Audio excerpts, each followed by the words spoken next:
In 1980, the average home cost about 3 times the median household income.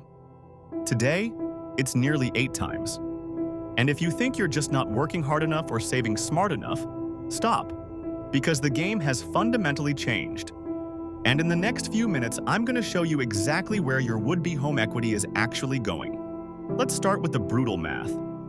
The median home price in the US has crossed $420,000.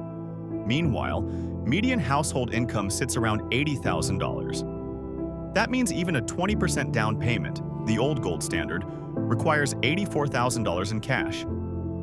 Before closing costs, before inspections, before you even turn on the lights. And mortgage rates? They've hovered between 6 and 7% for years now. That turns a $350,000 loan into over $2,200 a month, just in principal and interest. For context, in 2020, that same loan at 3% was under $1,500 a month. So even if prices stayed flat, which they haven't, the monthly cost of owning a home has jumped by over 50%. This isn't a be more responsible problem. This is a structural shift. So if regular people can't afford homes, who's buying them? Here's where it gets dark. Institutional investors, think private equity firms, hedge funds, and massive REITs, have poured hundreds of billions into single-family homes.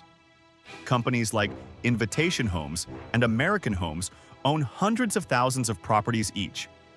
Not apartment complexes. Houses. The same starter homes young families used to buy.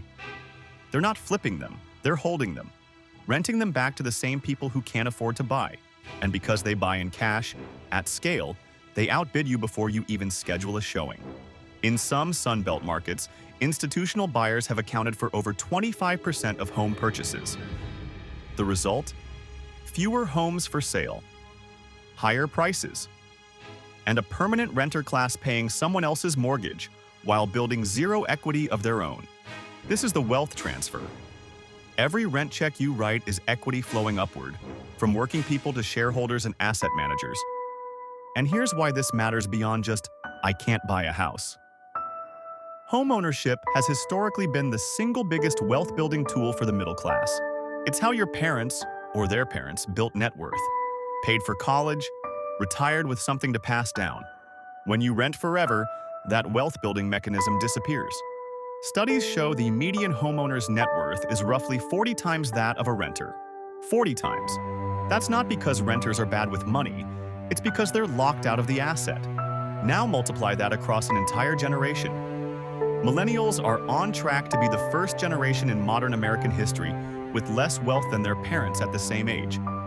Gen Z is staring down the same trajectory. Meanwhile, the ownership class, those who already own property or hold shares in firms that do, watches their net worth climb every year. This isn't just an economic inconvenience, it's a restructuring of who holds power in this country. So what's the play here?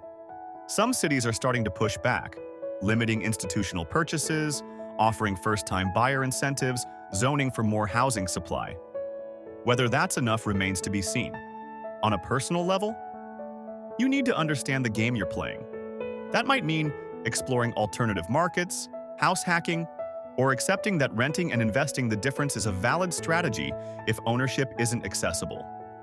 But more than anything, it means staying informed. Because the biggest lie you've been told is that this is your fault. It's not. The system has shifted, and the only way to navigate it is to see it clearly. If this opened your eyes, hit subscribe. We break down economic shifts like this every week. No jargon, no fluff, just the reality of how money actually moves. See you in the next one.